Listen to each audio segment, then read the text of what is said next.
Bismillahirrahmanirrahim. Assalamualaikum warahmatullahi wabarakatuh. Puji syukur kita ucapkan kepada Allah Subhanahu wa Ta'ala yang telah melimpahkan rahmat dan karunia-Nya sehingga kita dapat berkumpul pada malam hari ini. Salawat dan salam kita ucapkan kepada Nabi besar kita, yakni Nabi Muhammad SAW.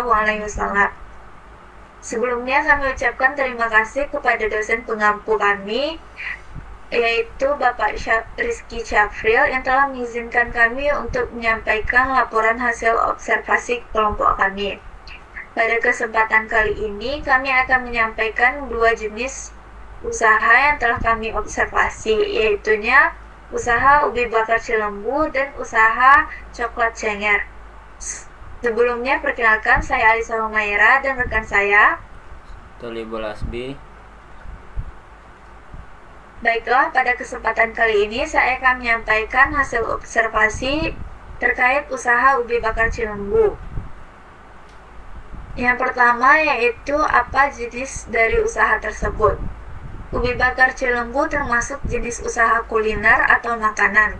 Produk ini dikenal dengan rasa manis alaminya dan tekstur yang khas setelah dipanggang. Jenis usaha kuliner seperti ini biasanya melibatkan proses produksi, distribusi, dan penjualan makanan kepada konsumen, baik melalui toko fisik, pasar, ataupun bahkan online. Yang kedua yaitu siapa pemilik usaha. Usaha ubi bakar Cilembu ini merupakan milik Bapak Baizar. Beliau awalnya membuka usaha ini pertama kali di daerah Ampang, hingga akhirnya mampu membuka cabang toko di daerah sekitar kampus UNP. Yang ketiga yaitu di mana lokasi usaha. Usaha ini terletak di Jalan Profesor Dr. Hamka, Air Tawar Barat, Kota Padang, Sumatera Barat. Yang keempat yaitu kapan usaha ini berdiri. Usaha ini berdiri pada tahun 2023. Yang kelima, bagaimana proses izin usaha. Izin usaha cabang dilakukan oleh pemilik toko. Pemilik toko sudah melakukan izin kepada RT atau RW setempat. Yang kelima, apakah pernah menjalin kontrak atau hubungan bisnis dengan pihak lain?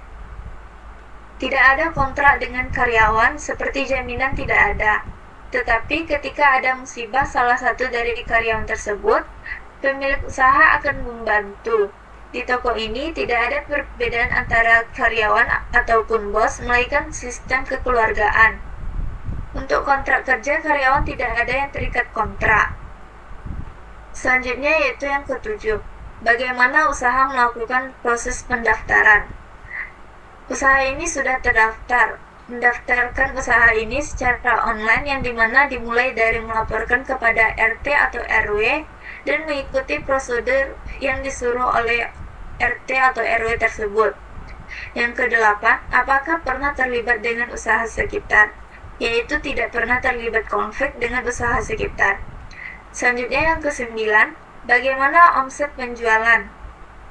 Penjualan bervariasi setiap hari. Biasanya hari Senin hingga Jumat ramai, sementara pada hari Sabtu dan Minggu cenderung sepi karena mahasiswa libur. Omset usaha sangat bergantung pada aktivitas harian dan pola libur mahasiswa. Selanjutnya saya akan menjelaskan hasil dari analisis SWOT. Yang pertama yaitu strengths atau kekuatan. Poin pertama, kualitas produk. Ubi bakar Cilembu terkenal dengan rasa manis seperti madu dan tekstur yang lezat setelah dipanggang. Yang kedua, kepedulian lokal. Produk ini berasal dari desa Cilembu, Sumedang yang dikenal sebagai daerah penghasil ubi jalar unggul. Yang ketiga, kemudahan produksi. Proses pemanggangan ubi Cilembu relatif sederhana dan tidak memerlukan peralatan canggih. Yang keempat, ketahanan pasar. Ubi Cilembu memiliki loyalitas konsumen yang tinggi di daerah setempat dan sekitarnya. Poin dari analisis yang kedua yaitu weakness atau kelemahan. Yang pertama, ketergantungan pada bahan baku. Ketersediaan ubi Cilembu dapat terpengaruh oleh faktor alam seperti cuaca dan musim tanam. Yang kedua, keterbatasan distribusi.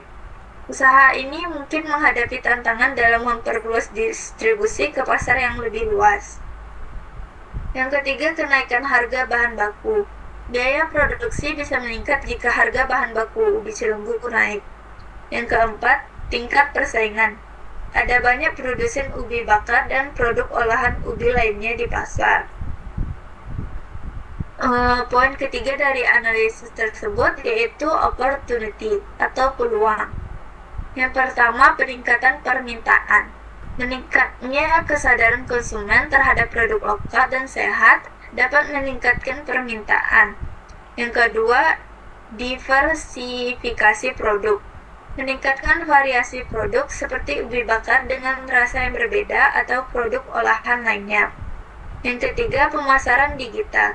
Menggunakan media sosial dan platform e-commerce untuk memperluas jangkauan pasar.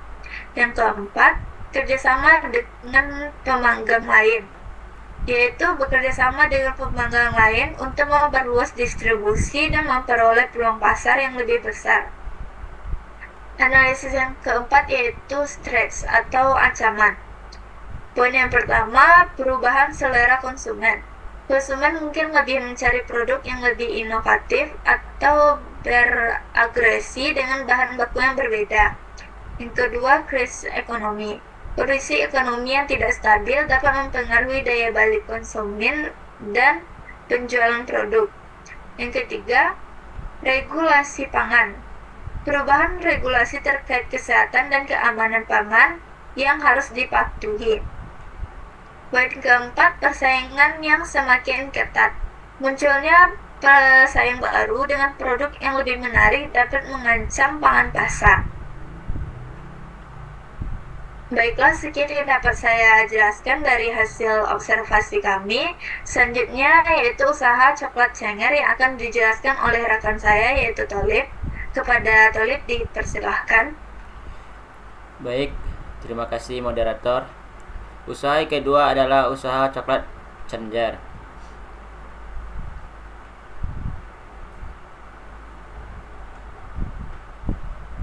Satu, jenis usaha. Coklat Cenger adalah usaha di bidang minuman dengan fokus pada produk coklat. 2. Pemilik usaha. Pemilik usaha coklat Cenger adalah Elsa Willia, adalah pemilik sekaligus pengelola usaha ini. 4. Tahun berdiri. Usaha coklat Cenger ini berdiri sejak tahun 2014, menunjukkan sudah beberapa tahun beroperasi dalam pengalaman di pasar. 4. Alasan memilih usaha. Meskipun alasan spesifik tidak dijelaskan, memilih usaha ini mungkin didasarkan pada peluang pasar, minat pribadi terhadap produk coklat, atau tren konsumen yang meningkat terhadap minuman berbasis coklat. 5. Perizinan usaha. Usaha coklat Cenger ini sudah terdaftar secara resmi, menunjukkan keseriusan dan kepatuhan terhadap regulasi yang berlaku. 6. Proses izin usaha. Proses perizinan dilakukan melalui RT atau RW setempat dan badan yang berwenang dalam mengurus perizinan usaha, memastikan bahwa semua izin yang diperlukan telah dipenuhi.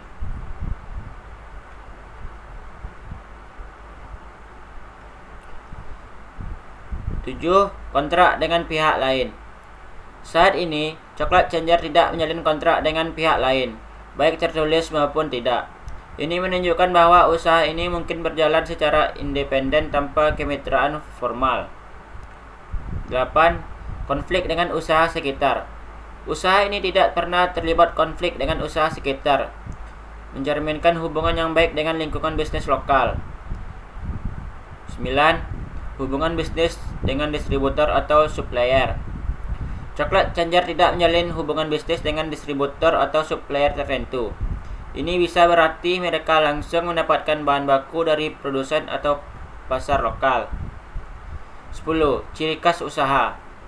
Ciri khas usaha coklat Cenger adalah rasa coklat yang pekat dan autentik. Berbeda dengan rasa coklat yang lebih manis, ini menjadi nilai jual utama dan daya tarik bagi konsumen yang mencari cita rasa coklat asli. 11. Omset penjualan.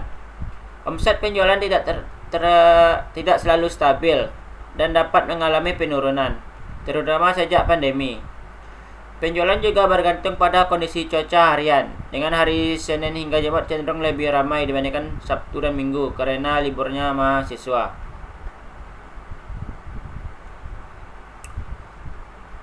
Baik, di sini saya melakukan analisis SWOT terhadap coklat Challenger. Yang pertama itu kekuatan di kualitas produk. Coklat Challenger dikenal dengan kualitas coklat yang baik dan bervariasi topping yang menarik. 2. Harga terjangkau. Harga yang kompetitif membuat produk ini mudah diakses oleh berbagai kalangan. 3. Citra merek yang kuat.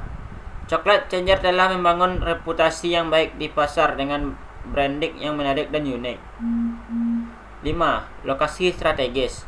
Berlokasi di area yang ramai dan strategis seperti pusat area kampus.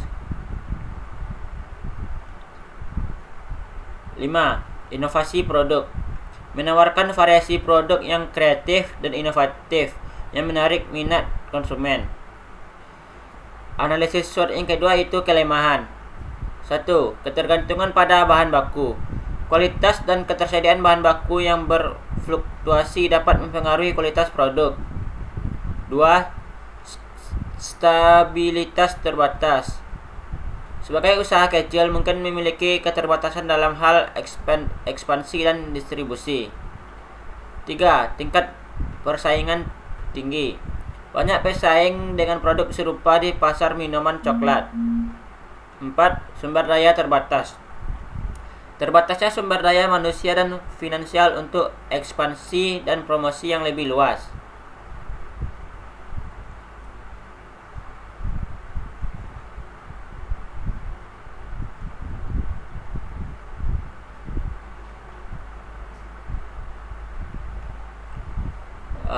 Untuk analisis SWOT yang ketiga itu peluang.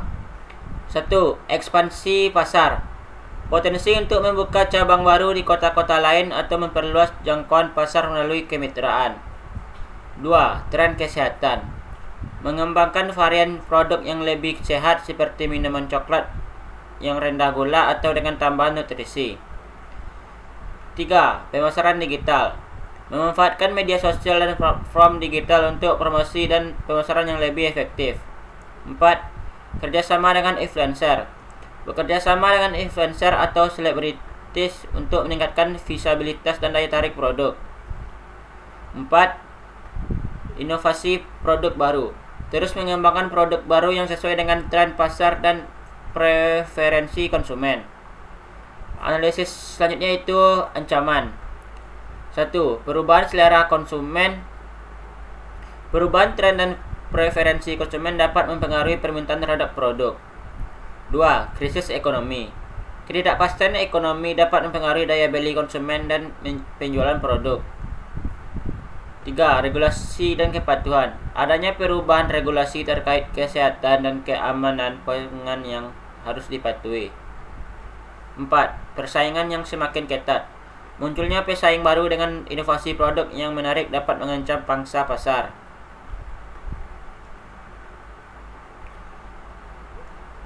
Baik, cukup sekian presentasi dari saya kembalikan ke moderator. Baiklah, terima kasih kepada Tolib.